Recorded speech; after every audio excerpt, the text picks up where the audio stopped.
নিয়মিত ভালোবাসার গল্প পেতে আমাদের বর্ষা ডায়েরি অফিসিয়াল চ্যানেলটি সাবস্ক্রাইব করে পাশে থাকা বেল বাটনটি অন করে রাখুন।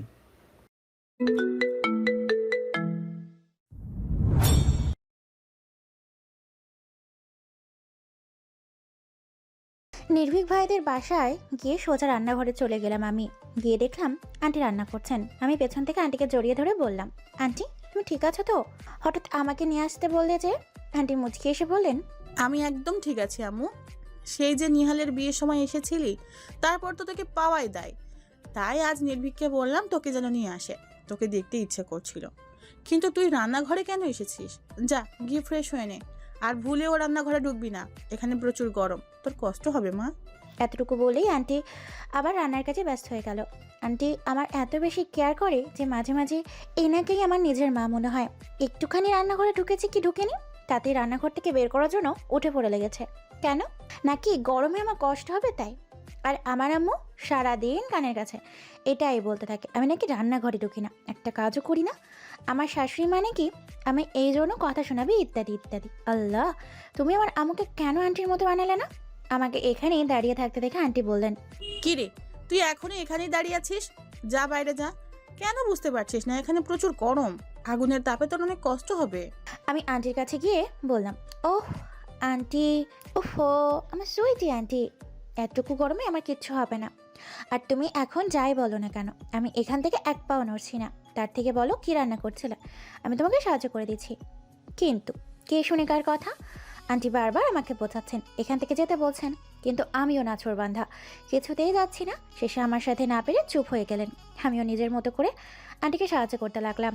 আন্টি যে আমার দিকে বিস্ময়ে মাখা দৃষ্টিতে তাকিয়ে আছে সেটা আমি ওনার দিকে না তাকিয়েও বুঝতে পারছি। এক পর্যায়ে আন্টিকে জিজ্ঞেস করেই ফেললাম, কি হলো আন্টি, আমি কি সব কাজ উল্টাপাল্টা করে ফেলেছি? নাহলে তুমি আমার দিকে এভাবে তাকিয়ে আছো কেন? দেখো আমার কিন্তু ভয় লাগছে। একদম না, তুই সব একদম ঠিকঠাক ভাবে করছিস। আমি তো অবাক হচ্ছি, তুই এত সুন্দর করে সব কাজ করছিস কি করে? আমি তো ভেবেছিলাম তোর মা তোকে কিছুই করতে দেয় না। কি যে বলো না আন্টি, আম্মু সবসময় আমাকে ধমকের ওপর রাখে। আর এই সব কিছু আম্মুর হাত ধরেই আমাকে শিখিয়েছে। বলে কি না, এইসব না শিখলে নাকি আমার শ্বশুরবাড়ির লোকজন আমাকে বিয়ের পরের দিনই বাপের বাড়ি পাঠিয়ে দিবে। কি যে রাগ লাগতো তখন বলে বোঝাতে পারবো না তোমায়। রাগে দুঃখে এইসব শিখতে হয়েছে আমায়। আন্টি হেসে বললেন, হয়েছে হয়েছে, এখন এখান থেকে যা, বাকিটা আমি করে দিব। আমিও চলে এলাম। ফ্রেশ হয়ে বসার ঘরে আসতে দেখি আয়াত ভাইয়া মুখ কালো করে বসে আছেন। কি ব্যাপার, এনার আবার কি হলো? নির্ভীক ভাই আয়াত ভাইয়ার সামনে এসে বললেন, ওই তুই কি বলবি, তোর হয়েছেটা কি? হ্যাঁ, সেই কখন থেকে বাংলার পাঁচের মতো মুখটা বানিয়ে বসে আছিস, কিছু বলতেছিস না কেন? হোয়াই? এবার আয়াত ভাইয়া করুণ চোখে তাকালেন, তারপর আবার নিচের দিকে তাকিয়ে একটা দীর্ঘশ্বাস ফেললেন। নির্ভীক ভাইয়াকে পাশে বসে হতাশ কণ্ঠে বললেন, মেয়েরা যে এত ঝগড়া করে সেটা আগে জানতাম না। আমার কান ঝালাপালা কইরা দিছে রে। এতক্ষণ ধরে এত কিছু সহ্য করলাম, অথচ কাজের কাজ কিছুই হইল না। আয়াত ভাইয়ার জন্য কেমন কষ্ট কষ্ট ফিলিংস আসছে। বেচারা আমার বিষ্টুর জন্য কি না করছে, অথচ ওর দিকে আমার বান্ধবীটা নজরে দিচ্ছে না। নির্ভীক ভাই প্রকুচকে বললেন, হে, তুই না আমার ভাই, তাহলে এত অল্পতে এরকম হতাশ হচ্ছিস কেন? আরে ভাই, লেগে থাক, হয়ে যাবে। ওনার কথা শুনে আয়াত ভাই রাগে ফোঁস করে উঠল। গরম চোখে ওনার দিকে তাকিয়ে দাঁতের দাঁত চেপে বললেন, তুই আমার ভাই, সেটাই তো প্রবলেম। তুই যেখানেই যাস সবগুলো মেয়ে তোর দিকে তাকিয়ে থাকে। দুনিয়ায় যে আমরাও আছি তা তাগরের নজরেই পড়ে না। আর মারুফার ক্ষেত্রেও এর ব্যতিক্রমই নয়। তুই আজ ওর সামনে না আসলেও পারতিস। নির্ভীক ভাইয়া ভ্রু কুঁচকে তাকালেন, কিছু বলতে চাইছিলেন কিন্তু বললেন না, শুধু একটা দীর্ঘশ্বাস ফেললেন। আর আমি তো আবুলের মধ্যে দাঁড়িয়ে আছি, কি বা করবো? একদিকে আয়াত ভাইয়া তো আরেকদিকে বান্ধবী, কোন দিকে যাব ভেবে পাচ্ছি না। আর মারুফাকে বলিহারি, আজাইরা যত সব। ক্লাসে ঢুকতেই সকলে একের পর এক প্রশ্নের ভিড়ে প্রায় হারিয়েই গিয়েছি আমি। বাপরে, এত এত প্রশ্ন, মনে হয় কোনো পরীক্ষাও আসে না। আর সবার ফেস রিয়াকশনগুলো এমন যেন তাদের কোনো মহামূল্যবান সম্পদ আমার কাছে আটকা পড়ে আছে। আর এদের প্রশ্নগুলো সবাই নির্ভীক ভাইকে কেন্দ্র করে। নির্ভীক ভাই আমার কে হয়, তাকে চিনি কিভাবে, কোথায় দেখা হয়েছে, আমার হাত ধরেছিল কেন, আমি ওনার বাইকে উঠলাম, উনি হাসলেন কেন, এরকম অনেক প্রশ্নের জর্জরিত হয়ে ছোটোখাটো ঘুমায় চলে গিয়েছি মনে হয়। কোনো দিকে যাব বুঝতে পারছি না। এতগুলো শাকচুন্নির প্রশ্নে উত্তর দেওয়ার আদৌ কি সম্ভব? এই মুহূর্তে আমার অবস্থাটা ঠিক ছেড়ে দে মা, খেয়ে দে বাছি টাইপ হয়ে গিয়েছে। আল্লাহ, আমার এইটুকুতেই এই অবস্থা, তাহলে সেলিব্রিটিদের কি অবস্থা হয়? এই মুহূর্তে ওদের কষ্টটা আমি ভালোই বুঝতে পারছি। আমি ক্লাসের মেয়েরা যখন আমার ইন্টারভিউ নিতে ব্যস্ত, ক্লাসের ছেলেরা গালে হাত দিয়ে বিনা পয়সায় সিনেমা দেখতে ব্যস্ত, আমি তো এদিক ওদিক তাকাচ্ছি যদি কোনোভাবে এখান থেকে বেরোনো যায় এই আশায়। পেছন থেকে মেইলি কণ্ঠে কেউ বলল, এখানে কি হচ্ছে? সবাই পেছনের দিকে ফিরে তাকালো। এই সুযোগে আমি ক্লাসরুম থেকে দৌড়ে বেরিয়ে এলাম। এসে জোরে জোরে নিঃশ্বাস নিতে লাগলাম। আল্লাহ, এগুলো কি হইতেছে আমার সাথে? আর এই সব কিছু ওই নির্ভীক নামক রাক্ষসটার জন্য হচ্ছে। না, আজ আর আমার ক্লাস করা হবে না। এখানে দাঁড়িয়ে থাকার বদলে বাড়ি চলে যাই, এটাই ভালো হবে। বাড়ি যাওয়ার জন্য সামনে পা বাড়াতেই দেখলাম নির্ভীক ভাইয়া বাইকের উপর বসে আছে। আজ আবার কেন এসেছে কে জানে। আমাকে দেখে চোখ টিপলেন উনি। কত বড় অসভ্য ছেলে! এনার থেকে বড় অসভ্য দুনিয়ার আর দুটো নেই।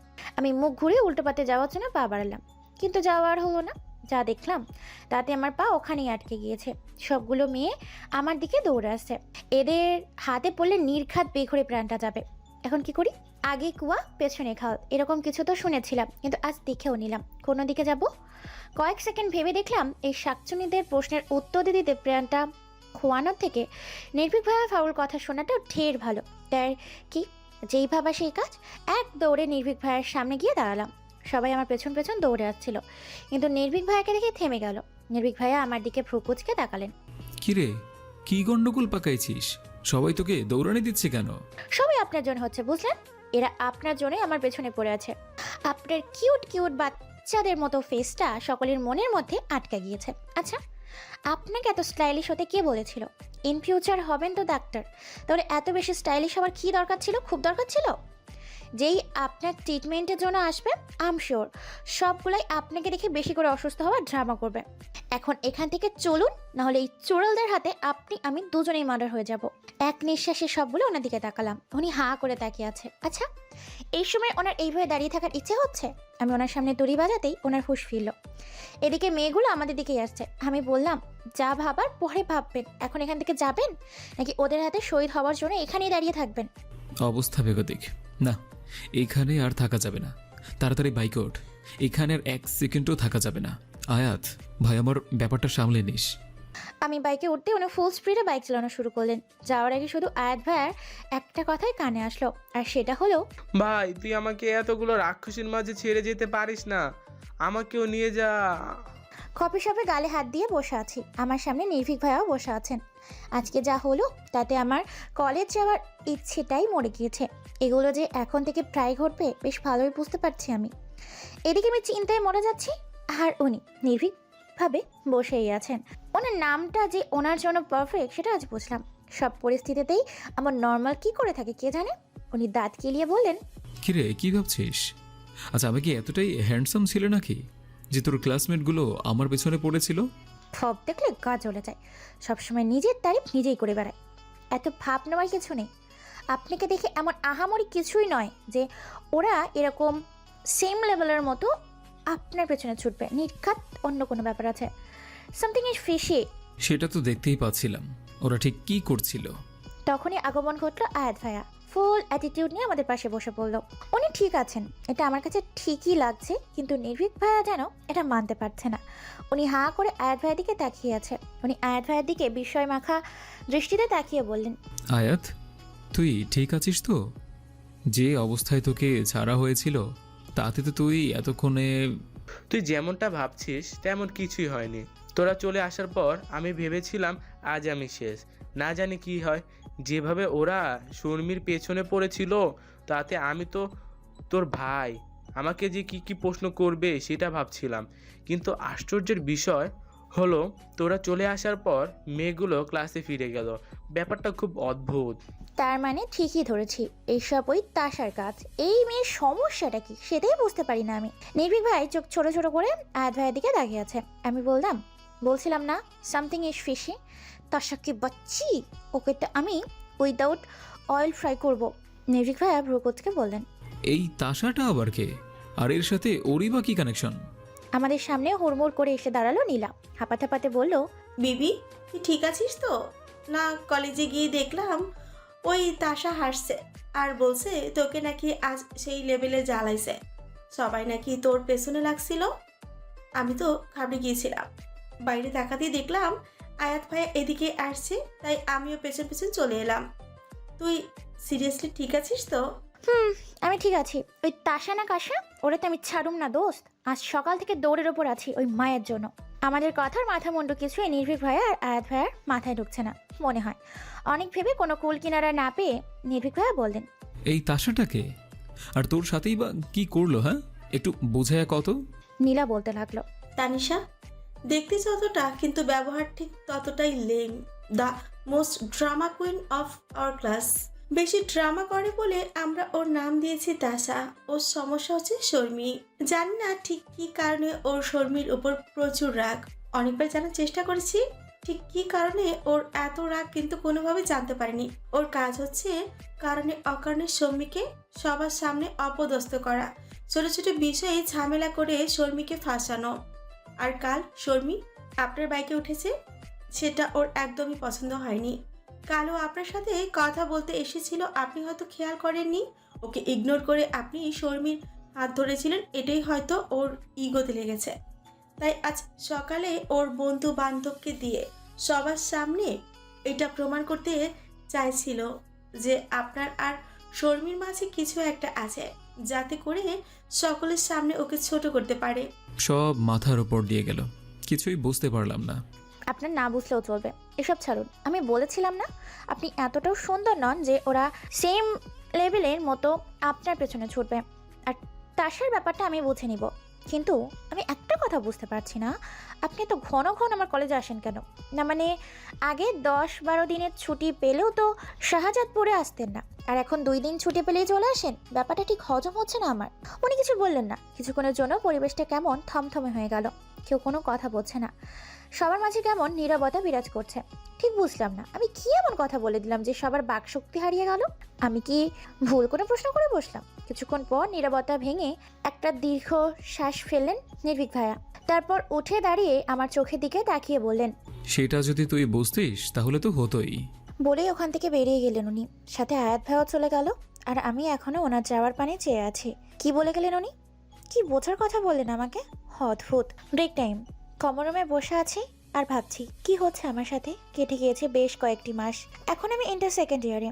এই কয়েক মাসে বেশ কয়েকবার এসেছেন নির্ভীক ভাইয়া। ওনার সব কথাতে যেমন বিরক্ত হয়েছি, কিছু কিছু কথায় অবাকও হয়েছি, কিন্তু কোনো মানে খুঁজে পাইনি।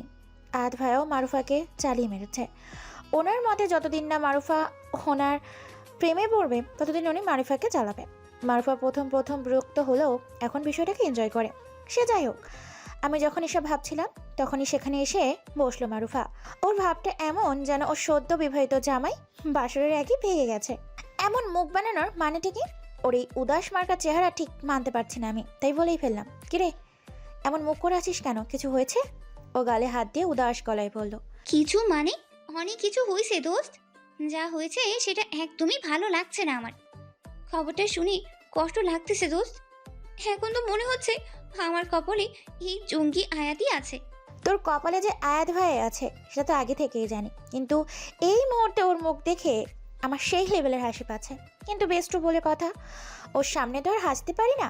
বেস্টুর কষ্ট তো আমারও কষ্ট হওয়া উচিত, তাই মুখে একটু ডুকি ডুকি ভাব এনে বললাম, আহারে ওর মনে হয় এটা ঠিক পছন্দ হলো না। ঝটপট আমার দিকে তাকিয়ে বলল, আমি মরি আমার জ্বালায় আর তুই মজা নিতেছোস। আজও আমি আবার মজা নিলাম কখন? এই জন্যই বলে কারোর দুঃখে দুঃখী হতে নেই। আমি ভনিতা না করেই বললাম, কি হয়েছে তাই ক, এত পেঁচাস কে? ও ব্যথিত গলায় বলল, নির্ভীক ভাইয়ার নাকি গার্লফ্রেন্ড আছে। আমার ভালো লাগছে না রে দোস্ত। রাশির গার্লফ্রেন্ড আছে, এটা কিভাবে মেনে নিব? আজীব, নির্ভীক ভাইয়ের গার্লফ্রেন্ড আছে তাতে এত দুঃখ প্রকাশ করার কি আছে? এমনভাবে রিয়াক্ট করছে যেন ওর জামাই অন্য কোনো মেয়ের সাথে ভেগে গেছে। এই মায়াটাও না রাগ লাগছে এখন ওর ওপর। তাই উল্টো দিকে ফিরে ছোট্ট করে বললাম, ও। আমার এই উত্তরটা ওর ভালো লাগলো না। ও উত্তেজিত গলায় বলল, শুধু ও? ওই তোর কি একটু কষ্ট হচ্ছে না? একবারও মনে হচ্ছে না কে ওই মেয়ে যার জন্য নির্ভীক ভাই এত পাগল? ওই মেয়েটার উপর রাগ বা হিংসে হচ্ছে না? মনে হচ্ছে না মেয়েটার উপর ফাটটাইতে? এই মুহূর্তে মারুফার উপর যা রাগ লাগতেছে সেটা বলে বোঝাতে পারবো না। এই মায়া নির্ভীক ভাইয়ার নিয়ে কেন পড়ে আছে কে জানে। কিসের কি আয়াত ভাইয়ের কথা ভাববে, তা না আরেকজনের জামাইরে নিয়ে টানাটানি করতেছে। আজও আমার কেন হিংসা হতে যাবে? বিরক্ত গলায় বললাম, ওই আমি কি নির্ভীক ভাইয়ের বউ নাকি যে উনি অন্য কারোর সাথে প্রেম করলে আমার কষ্ট বা হিংসা হবে? উনি কার জন্য পাগল কার জন্য নয় সেটা আমি জানি কি করব। আর আমাকে একটা কথা বল, তুই অন্য জামাইয়ের নিয়ে তো লাফাইতেছিস কেন? নির্ভীক ভাইয়ের গপ আছে কি না তা নিয়ে তোরা তো মাথা ব্যথা কেন? আর এখন যদি তুই আমারে ভাষণ দিবার আসোস, ওই মায়ারে কি করবো জানি না, কিন্তু তোর মাথা ফাটাইতে আমি একবারও ভাববো না। বলি হনহনিয়ে চলে এলাম। এরা কি পাইছে আমারে? মেজাজ খারাপ করে দিল বেয়াদব সেরি। নিজের ডারে রাইকা অন্যের দিকে নজর সরায়। আজ আর ক্লাস করবো না, তাই বাড়ির পথে পা বাড়ালাম। কোচিংও করবো না, বাড়ি গিয়ে সাবান নিয়ে একটা লম্বা ঘুম দিব, তাতে যদি বিরক্তিটা কমে। নিজের ঘরে আরাম করে বসে মনে সুখে আইসক্রিম খাচ্ছি আমি আর আমার ছোট বোন শাম্মী। এই একটা জিনিস আমাদের দুজনেরই অনেক বেশি পছন্দের। আদ্ভিক আঙ্কেল এসেছেন তাই বাড়িতে বসে আইসক্রিম খেতে পারছি, নাহলে বাড়িতে বসে আইসক্রিম খাওয়া মানে মা বাবার এতগুলো বকা খাওয়া। হাতে আইসক্রিম দেখলে যেন ওনাদের গায়ে আগুন জ্বলে ওঠে। এক ধমক দিয়ে হাত থেকে আইসক্রিমটা নিয়ে নিবেই, সাথে এক বালতি লেকচার ফ্রি। কিন্তু আদ্ভিক আঙ্কেলের ব্যাপারটা আলাদা। ছোটবেলা থেকেই ওনার সাথে যখনই দেখা হয় তখনই একটা করে আইসক্রিম ফ্রি। ওয়াও! তারপর আরাম করে খাওয়া। আব্বু আম্মু তখনও কিছু বলতে পারে না, আজও এর ব্যতিক্রম নয়, তাই মনে সুখে খাচ্ছি। এদিকে স্বামী নিজের আইসক্রিম শেষ করে আমার দিকে তাকিয়ে আছে, কিছুক্ষণ পর পর হাত চুলকাচ্ছে। আমি ওর দিকে পাত্তা না দিয়ে আমার মতো খেতে লাগলাম। এবার ও মুখে ইয়া বড় একটা হাসি ঝুলিয়ে আমার পাশে এসে বসলো। আমি আর চোখে ওর দিকে তাকালাম। ও মুখ কাচুমাচু করছে। ও কেন এমন করছে সেটা আমি খুব ভালো করেই জানি। নিজের আইসক্রিম শেষ, এখন আমারটাও ভাগ বসাবে। এবার আমি সোজা হয়ে ওর দিকে চোখ ছোট ছোট করে তাকালাম, যার অর্থ লাইক সিরিয়াসলি বলো এখন আমারটাও চাই তোর? বিনিময়ে একটা মিষ্টি হাসি দিল সে, কিন্তু আমি অন্যদিকে ফিরে আইসক্রিম খাচ্ছি। ওর দিকে আর চোখে তাকাতে দেখলাম মুখটা এইটুকু হয়ে গেছে, মনে হচ্ছে এখনই কান্না করে দিবে। এবার আমি পড়ে গেলাম বিপদে। আইসক্রিম আমার অনেক বেশি প্রিয়, কিন্তু আমার পিচ্চি বোনটা তো আর সেটা বুঝবে না। ও চিৎকার করে কান্না করতে বেশি সময়ও নেবে না, আর ওর কান্না আমার সহ্যও হবে না। বিরক্তর সাথে অন্য একটা ফিলিংস যুক্ত হয়ে মিশ্র একটা অনুভূতি সৃষ্টি হবে, যেটা আরও বেশি বিরক্তকর। কিন্তু তাই বলে আইসক্রিম? আমি আইসক্রিমটার দিকে দুকিয়ে ফেস করে তাকালাম। বোনের দিকে তাকাতেও দেখলাম চোখে পানি টলমল করছে, এখনই মনে হয় কেঁদে বন্যা বানায় দিবে। আইসক্রিমের দিকে তাকিয়ে নিজেকে বললাম, ও তোর বোন হয় তো কি হয়েছে? আইসক্রিমের জন্য সব চলে, আর ও তো শুধু একটু কাঁদবে আর কি। কিন্তু ও তো একদমই বাচ্চা, সবে ক্লাস 3-তে পড়ে, ওকে কাঁদানোটা কি ঠিক হবে? থুর, ভাল লাগে না। আরেকবার ওর দিকে তাকাতে দেখি বেচারি উল্টো দিকে মুখ ঘুরিয়ে আছে। কি আর করার, নিজের আইসক্রিমটা ওর সামনে ধরলাম। ওর চোখ বড় বড় করে আমার দিকে তাকালো, যার অর্থ তুমি সত্যি এটা আমাকে দিচ্ছ নাকি অন্য কোনো মতলব আছে। আমি ওর দিকে ভ্রুকুচকে তাকাতেই আমার থেকে ছো মেরে আইসক্রিমটা নিয়ে নিল। ওর কাজে আমি হাসবো না কাঁদবো বুঝতে পারছি না। সত্যি ও মুখে বড় একটা হাসি ঝুলিয়ে বলল, থ্যাংক ইউ আপু, ইউ আর দি বেস্ট। আমি ওর দিকে চোখা তাকিয়ে বললাম, বেশি ঢং দেখাতে হবে না, ওটা আমি তোর জন্য দিইনি, আমার খেতে ইচ্ছে করছিল না তাই দিয়েছি। এবার এখান থেকে যা। কে কাকে যেতে বলছে? দরজার দিকে তাকাতে দেখি নির্ভীক ভাই দাঁড়িয়ে আছে। এই লোক আবার কখন এলো? কেনই বা এলো? আঙ্কেল এসেছেন এটা তো জানি, কিন্তু উনি তখন তো ওনাকে দেখিনি। তাহলে উফ, বিরক্তকর একটা লোক। আজকের দিনটা যে কোনো ক্রমে ভালো কাটবে না সেটা খুব ভালো করেই বুঝতে পারছি। আমার সুন্দর দিনটাকে খারাপ করতে এই চেহারাটাই যথেষ্ট। স্বামী দৌড়ে নির্ভীক ভাইয়ের কাছে গিয়ে বলল, হে সুপারস্টার, আসসালামু আলাইকুম। কেমন আছো তুমি? আমার কথা তো তুমি ভুলেই গিয়েছো। এতদিন পর কেন আসলে? তুমি জানো না আমি তোমাকে কত মিস করি। যাও, তোমার সাথে কথাই বলবো না। বিনিময়ে নির্ভীক ভাইয়া একটা গা জ্বালানো হাসি দিলেন, যেটা একেবারেই পছন্দ হলো না আমার। আর আমার বোনটাও হয়েছে তেমন, সারাদিন নির্ভীক ভাইয়া করতে থাকে। এই ছেলেটা আমার বোনটার উপর কি জাদু করেছে কি জানি। উনি শর্মিকে কোলে নিয়ে বললেন, ওলে বাবালে, আমার পরিটা রাগ করেছে দেখছি। এই দেখ, কান ধরেছি, আর এমন হবে না কখনো। এই দেখো, তোমার জন্য কতগুলো চকলেট এনেছি। স্বামীর হাতে অনেকগুলো ড্রায়ার মিল্ক দিলেন নির্ভীক ভাইয়া। স্বামী তো মহা খুশি। চকলেটের নাম শুনলে নাচানাচি শুরু করে দেয় মেয়েটা। নির্ভীক ভাইয়া, তোমাকে তোমার আম্মু ডাকছে বলে স্বামীকে পাঠিয়ে দিলেন। তারপর সোজা আমার বেডের উপর টান টান হয়ে শুয়ে পড়লেন। আমি বেডের এক কোণে বসেছিলাম। ওনার এরকম কাণ্ড দেখে স্তব্ধ হয়ে গেলাম আমি। আশ্চর্য, বলা নেই কওয়া নেই, হুট করে ঘরে ঢুকে ঠুস করে শুয়ে পড়লেন। এটা কি ধরনের ব্যবহার? কপার কুঁচকে ওনার দিকে তাকালাম, তারপর বললাম, এটা কি ধরনের ভদ্রতা ভাইয়া? এইভাবে আমার পেছনে শুয়ে পড়লেন কেন? শাট আপ শর্মী, এটা কোনো কথা হলো? আমি এতদিন পর তোদের বাড়িতে এলাম, কিসের কি একটু যত্ন আদর করবি তা না, উল্টো প্রশ্ন করছিস। এই তুই এমন কেন রে? হ্যাঁ, তোর বোনটা কত সুইট, কি সুন্দর করে কথা বলে, আর তুই যখনই মুখ তুলিস তখনই তিতা করলার মতো মনে হয়।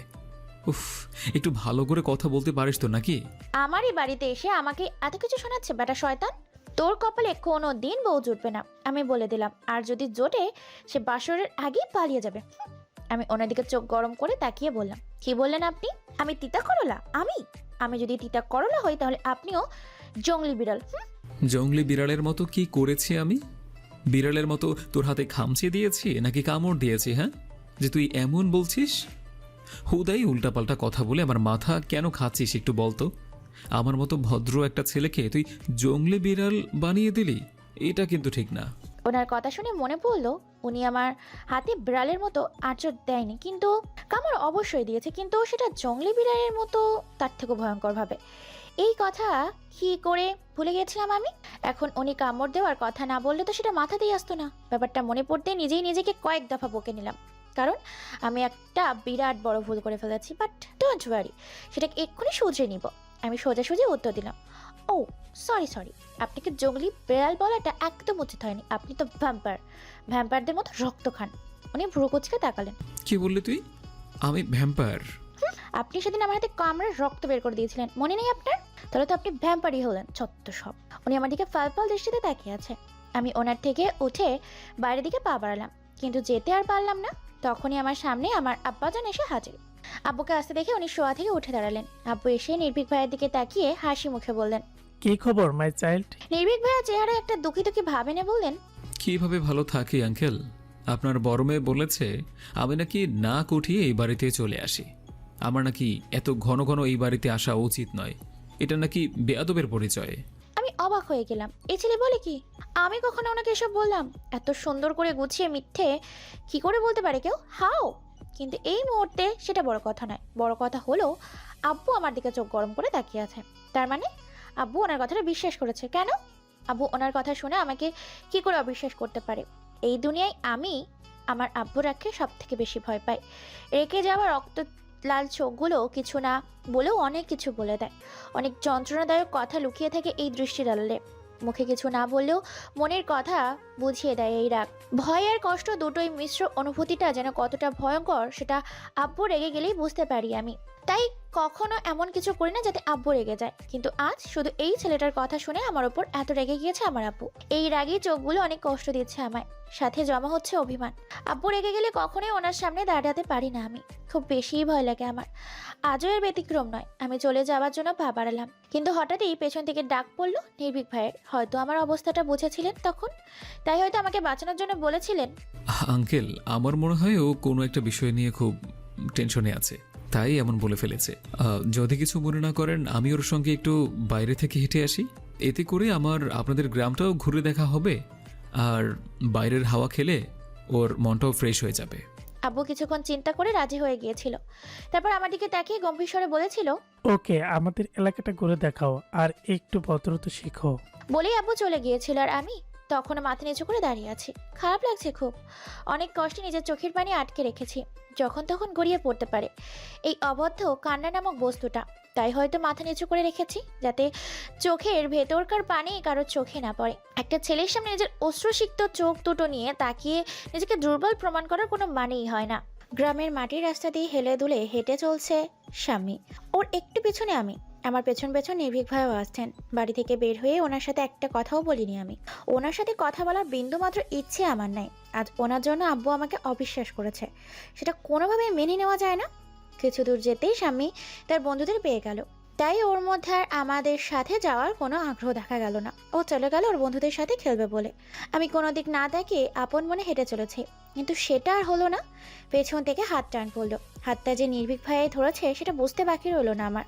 রাগে শরীর কাঁপছে আমার। পেছন দিকে ঘুরে হাত মোচড়ামুচড়ি করছে, কিন্তু উনি হাত ছাড়ছে না। আজব তো, এইভাবে যখন তখন যেখানে সেখানে আমার হাত কেন ধরবেন উনি? আর ওনার মধ্যে কি কোনো কমন সেন্স নেই? হ্যাঁ, উনি কি ভুলে গিয়েছে এটা গ্রাম? কেউ দেখলে কি ভাববে? চরম বিরক্তি নিয়ে ওনাকে বললাম, কি করছেন কি ভাইয়া? আমার হাতটা ছাড়ুন। এবার যখন তখন আমার হাত ধরবেন না আপনি। আর আপনি ভুলে যাচ্ছেন এটা গ্রাম, কোনো শহর নয়। এখানে একটা ছেলে একটা মেয়ের হাত ধরেছে, দেখলেন বা শুনলে সবাই কি ভাববে আর কি বলবে সেই সম্পর্কে নিশ্চয়ই জানেন আপনি। আপনাদের ছেলেদের উপর তো কেউ আঙুল তুলবে না, যা বলবে আমাদের মেয়েদের বলবে। আমাদের উপর চরিত্রের ট্যাগ লাগিয়ে দিতে একবারও ভাববে না কেউ। সাথে আমাদের বাবা মায়ের দিকেও আঙুল উঠবে, সেটা নিশ্চয়ই আপনি চান না। নির্ভীক ভাইয়া আশেপাশে তাকিয়ে আমার হাত ছেড়ে দিলেন, তারপর বললেন, চুপ, এই তোর জন্যই বারবার এমন করতে হয়। তুই যদি কথা বলতি তাহলেই তো আমি আর তোর হাত ধরি না। এই কি সমস্যা তোর বলতো? কথা বলছিস না কেন? এত রাগ দেখানোর মানে কি? এমন তো না যে আঙ্কেল তোকে এত এত বকাঝকা করেছেন। তাহলে আর তুই আমাকে নিজের গ্রাম দেখাচ্ছিস, নাকি খালি চরকির মতো চক্কর কাটাচ্ছিস? কোথায় কি আছে কিছুই তো বলছিস না। অসহ্য, যাকে বলে মামাবাড়ির আবদার। আমাদের গ্রামের কোথায় কি আছে সমস্তটাই ওনার জানা। এর আগে জিয়াদ ভাইয়ের সাথে পুরো গ্রাম ঘুরে দেখেছেন উনি। শুধু শুধু আমাকে খাটানোর জন্য এখন এসব বলছে। আমার সাথে এনার কোন জন্মের শত্রুতা আছে কে জানে। কিছু কি বলে গেছে? পেছন দিক দিয়ে ঘুরতেই খেলাম এক ধাক্কা। বেশ জোরেই লেগেছে ধাক্কাটা। হাত দিয়ে কপাল ডলতে ডলতে সামনে থাকা ব্যক্তিটার দিকে তাকালাম। দেখলাম মারুফা কপালে হাত দিয়ে দাঁড়া আছে। আমি ওর দিকে চোখ গরম করে তাকালাম। সেও রাগের লুক নিয়ে আমার দিকে তাকিয়ে আছে। আমাকে কিছু বলার সুযোগ না দিয়ে এক নিঃশ্বাসে বলা শুরু করলো। ওই ছেমড়ি, চোখ কি কপালে নিয়ে হাঁটোস? আজ তোর লাগা আমার মাথাটা আর একটু হইলেই ফাটাইয়া যাইত। কোন ধ্যানে আসিরি যে সামনে এত বড় একখানা মাইয়া দাঁড়াই আছে, সেটা তো চোখেই পড়ে না। শুরু হয়ে গেল এনার ড্রামাবাজি। কে থাপড়া মুতাই দিব বিয়াদব মাইয়া।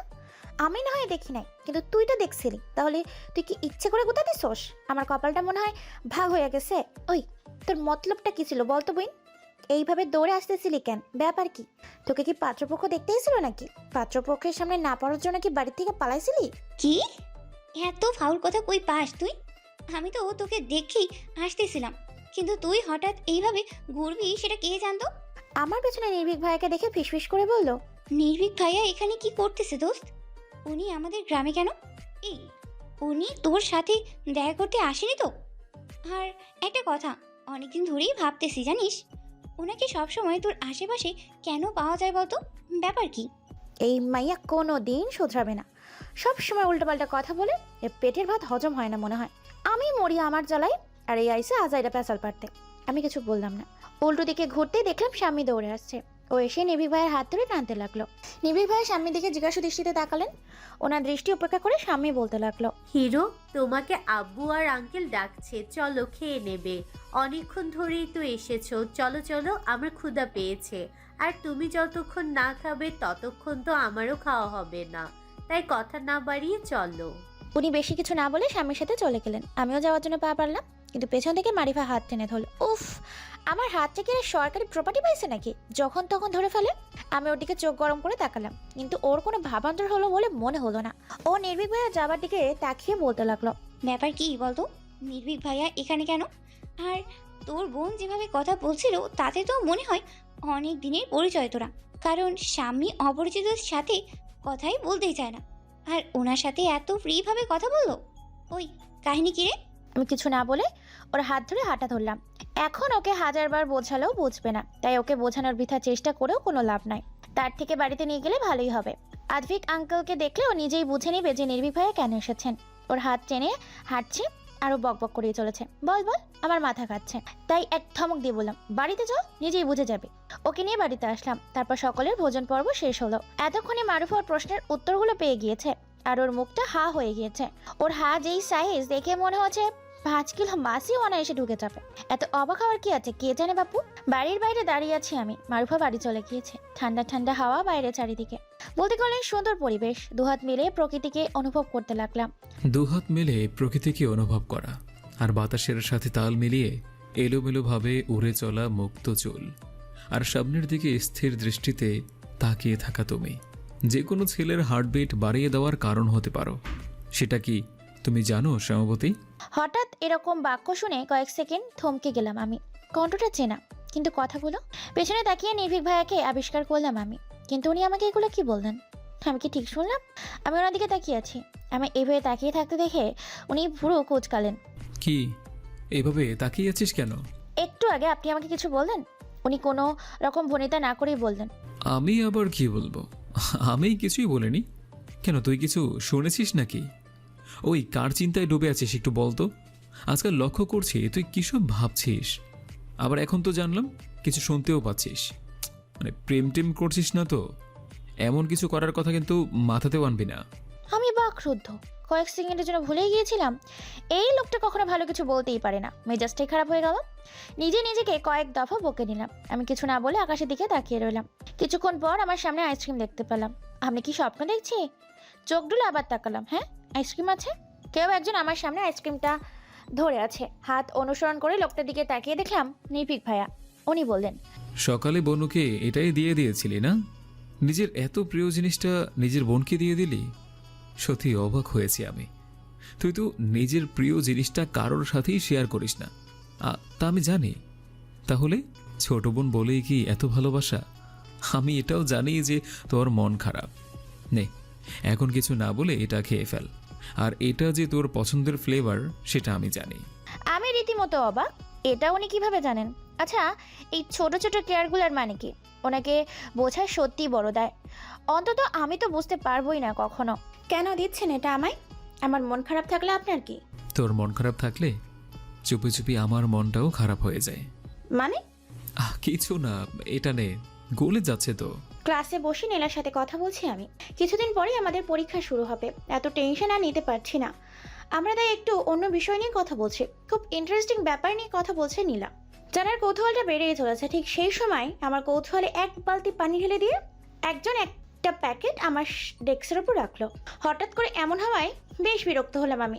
কে এই বজ্জাত? দেখার জন্য ওপর দিকে তাকাই আমি। আর যাকে দেখলাম তাকে দেখে মুহূর্তের একটা মাথা চাড়া উঠলো। আমার সামনে নির্বিকার চিত্তে দাঁড়িয়ে আছে নির্ভীক ভাইয়া। আপনি এখানে কি করছেন ভাইয়া? আমার বউকে নিতে এসেছি। 5 মিনিটের মধ্যে গিয়ে কমন রুম থেকে রেডি হয়ে কৃষ্ণচূড়া গাছের নিচে আয়। মানে কে আপনার বউ?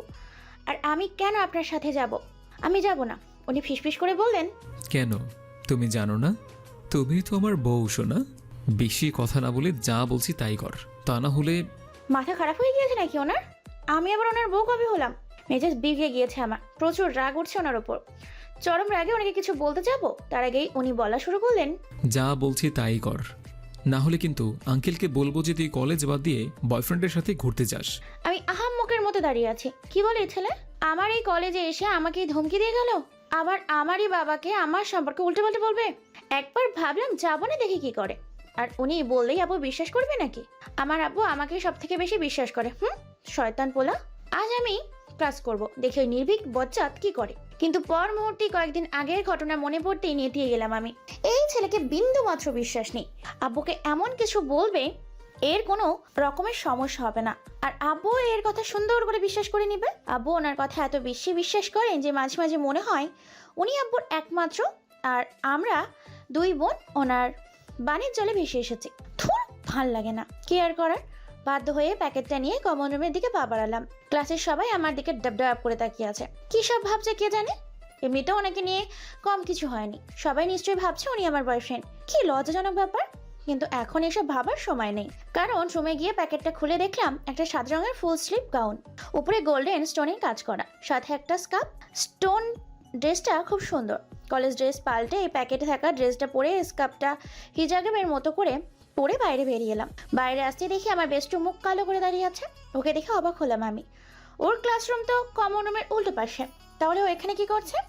আর মুখ কালো করে বা কেন দাঁড়িয়ে আছে? জানালা দিয়ে বাইরে তাকাতেই দেখি নির্ভীক ভাইয়ের সাথে আয়াত ভাইও দাঁড়িয়ে আছে। ঘুরে ফিরে মুখ কলা করে থাকার কারণটা আমার আর বুঝতে বাকি রইল না। ওর সাথেও যে কিছুটা আমার মতো ঘটনাই ঘটেছে সেটা এতক্ষণে বুঝে গিয়েছি আমি। কি আর করার, দুইজন মিলে গাছের দিকে পা বাড়ালাম। ওখানে এতে নির্ভীক ভাই আমার সামনে এসে বলল, বাহ, এই ড্রেসটা তো বেশ মানিয়েছে তোকে। পুরো পেতনি লাগছে। যে দেখবে সেই হাঁটাটা করে একদম মরে যাবে। ওনার এই গা জ্বালানো কথাটা শুনে মেজাজ খারাপ হয়ে গেল আমার। রাগের চোটে বলেই বসলাম, এইরকম করার মানে কি ভাইয়া? আর সবার সামনে এরকম করার মানে কি? ক্লাসের সবাই কি না কি ভাববে এখন? আমি যাব না। উনি এবার আমার হাত টেনে নিজের কাছে দাঁড় করিয়ে আমার কানের কাছে মুখ এনে ফিসফিস করে বললেন, আমার বউকে আমি নিয়ে এসেছি, তাতে কার শ্বশুরের কি? হ্যাঁ, তোকে আমি যখন খুশি যেখানে খুশি নিয়ে যাব, তাতে কেউ কিছু বলবে না। সবাই জানে আমি আমার বউকে নিয়ে যাচ্ছি, কারণ আমি দারোয়ানকে বলেছি তুই আমার বউ। এখন উনি তো আর জানেন না যে আমাদের সম্পর্কটা ঠিক কেমন। আর তুই আমার সাথে না গেলে জানিসই তো যে আমি কি করব। এতটুকু বলেই উনি দূরে সরে দাঁড়ালেন। আর আমি বোকার মতো দাঁড়িয়ে আছি। এটা কি হলো? এই লোকটা কখন আমাকে একটু শান্তিতে থাকতে দিবে না। আমি অসহায় মুখ করে আমার বেস্টু মারুফার দিকে তাকালাম। ওর মুখটাও অসরার্থ স্পষ্ট। কি ভয়ঙ্কর ব্যাপার। এখন আমি এদিক ওদিক তাকাচ্ছি, কোনো ফাঁক ফোকর পেলেই পালাবো। পুরোনো কথা গুলো ভেবে আনমনে হেসে উঠলাম আমি। কিভাবেই না আমাকে জ্বালিয়ে মারতো এই ছেলে, এখনো জ্বালিয়ে চলেছে। কে জানতো সেদিন মজা করে বলা বউ আজ সত্যি হয়ে যাবে। পুরনো কথাগুলো মনে করে আনমনে হেসে উঠলাম আমি। কিভাবেই না জ্বালাতো আমাকে, এখনো জ্বালিয়ে চলেছে। অনু পড়াশুনো নিয়ে ব্যাপক প্যারা দিত আমায়। সেদিনের পর থেকে আমার পড়াশুনো নিয়ে উনি আমার থেকেও বেশি সিরিয়াস ছিলেন। আমি তো নো চিন্তা ডু ফুর্তি নিয়ে পড়তাম, কিন্তু পড়াশুনো নিয়ে আমার এমন গা ছাড়া ভাব ওনার একদমই পছন্দ ছিল না। আমাকে জোর করেই পড়াতেন উনি। দিন রাত এক করে আমার পেছনে লেগে থাকতেন। আমার আব্বু আম্মু পড়াশোনার জন্য এত চাপ দিত না। এইচএসসি পরীক্ষার 2 মাস আগে থেকে মেডিকেল অ্যাডমিশন পর্যন্ত কিভাবে যে পড়তে হয়েছে আমাকে, সেটা ভাবলেই গায়ে কাঁটা দিয়ে ওঠে। নাওয়া খাওয়া ছাড়া পুরো সময়টাই বইয়ে মুখ বুজে থাকতে হয়েছে আমায়। মাঝে মাঝে মনে হতো এই ব্যাটার মাথায় ফাটিয়ে দিই, কেউ এত পড়ে নাকি। কিন্তু আমার পড়াশুনো নিয়ে ওনার এত কাঠখড়, তার কারণেই যে আমি মেডিকেলে চান্স পেয়েছি, এটা কোনোভাবেই অস্বীকার করতে পারবো না। আমি রাজশাহী মেডিকেল বিশ্ববিদ্যালয়ে পড়ছি আমি, উনিও সেখান থেকে পড়াশুনো করেছেন। এখন ইন্টার্নশিপ কমপ্লিট করে ওখানেই প্র্যাকটিস করছেন। উনি একদিন আমাকে বলেছিলেন, তুই আমার সব কথা শুনতে বাধ্য, কেন জানিস? কারণ আমি তোকে আমার বউ বানাবো।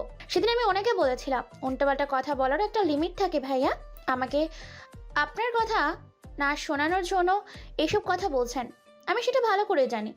আমি আপনার কোনো কথাই শুনবো না। তোকে শুনতেই হবে, কারণ তুই আমার বউ। আমি ওনার দিকে চোখ বড় বড় করে তাকিয়ে উনি হু হা করে হেসে উঠলেন। সেদিন ওনার কথা পাত্তা দিইনি আমি। সেদিনের পর থেকে উনি প্রায় বলতেন, বউ তো তুই আমারই হবি। কিন্তু আমি সেদিন ভ্রুক্ষেপ করতাম না। কে জানতো সেদিন আমাকে বলা তুই আমার বউ আর সত্যি করে দেখাবেন উনি। ভাবতেও অবাক লাগছে এই ছেলেটা আমার বর। সত্যি এই ছেলেটা আমার বর, শুধু আমার বর। ইস, সবাই জানলে নিশ্চয়ই হিংসে জ্বলে পুড়ে মরবে। এসব ভেবে নিজেই চমকে উঠলাম আমি। এসব কি ভাবছি আমি? আগে তো কখনো এমন ভাবনা আসেনি, তাহলে আজ এমন কেন ভাবছি? এক অলৌকিক বন্ধনে আবদ্ধ হয়েছি বলেই কি এমন অনুভূতি হচ্ছে? হতেও পারে। বেঘরে ঘুমাচ্ছেন উনি, আর আমি ওনার ঘুমন্ত মুখটার দিকে তাকিয়ে আছি। মাঝে মাঝে ঘুমের মধ্যে ভ্রু কুচকাচ্ছেন উনি। ওনার এই অতি স্বাভাবিক কাজটাকেও মারাত্মক রকমের সুন্দর লাগছে আমার কাছে। আচ্ছা, আজ কেন এত ভালো লাগছে ওনাকে? আগে তো ওনাকে দেখলেই প্রচুর রাগ হতো, কিন্তু আজ কেন রাগ হচ্ছে না? শুধু কি ওনার সাথে আমার জীবন জড়িয়ে গিয়েছে তাই, নাকি অন্য কোনো ব্যাপার আছে? কে জানে। কারণ নড়াচড়ার কারণে ঘুম ভেঙে গেল আমার। পিট পিট করে চোখ খুলে দেখলাম নির্ভীক আমার মুখের দিকে তাকিয়ে আছে। কাল রেডিংয়ের সাথে মাথা ঠেকিয়েই কখন যে ঘুমিয়ে গিয়েছিলাম নিজেই বুঝতে পারিনি। আমি চোখ কুচলে ওনার দিকে তাকাতেই উনি শোয়া থেকে উঠে বসলেন। তারপর হাই তুলতে তুলতে বললেন, অনেক দিন পর শান্তির ঘুম ঘুমিয়েছি। আচ্ছা, তোর হাতে কি জাদু আছে নাকি রে? মাথায় হাত রাখতেই কেমন ঘুম পেয়ে যায়। দেখি তোর হাত। আমার হাত দুটো নিজের হাতের মধ্যে নিয়ে ঘুরিয়ে ঘুরিয়ে দেখতে লাগলেন। ওনার এরকম পর্যবেক্ষণের মানে বোধগম্য হচ্ছে না আমার। কিছুক্ষণ আমার হাত উল্টে পাল্টে দেখে উনি বললেন, কই, তেমন কিছু তো দেখতে পাচ্ছি না। আচ্ছা যাই হোক, এবার নিচে চল। এখন 6টা বাজে। এখন না গেলে নির্ঘাত বাবার হাতে ধরা খাবো। আর বাবা যদি জানতে পারে যে কাল সারা রাত আমি আর তুই ছাদে বসে কাটিয়েছি, তাহলে আমার অবস্থা খারাপ করে দিবে। উনি উঠে দাঁড়িয়ে গেলেন। তারপর আমার দিকে হাত বাড়িয়ে দিয়ে আমাকে উঠতে বললেন। একবার ভাবলাম যাবো না, আঙ্কেল ইচ্ছে মতো বকবে ওনাকে, কিন্তু পর মুহূর্তেই মনে হলো এমন হলে সবার সামনে আমাকেই লজ্জায় পড়তে হবে। তাই ওনার হাত ধরে উঠে দাঁড়ালাম। কিন্তু সারা রাত একইভাবে বসে থাকার ফলে পায়ের গোড়ালি আর হাঁটুর মধ্যে ব্যথা করছে। হাঁটতে গিয়েও পারছি না, মনে হচ্ছে পা দুটো আটকে গিয়েছে। তবুও কষ্ট করে কয়েকটা পা ফেললাম। এতক্ষণে উনি কিছুটা এগিয়ে গিয়েছে।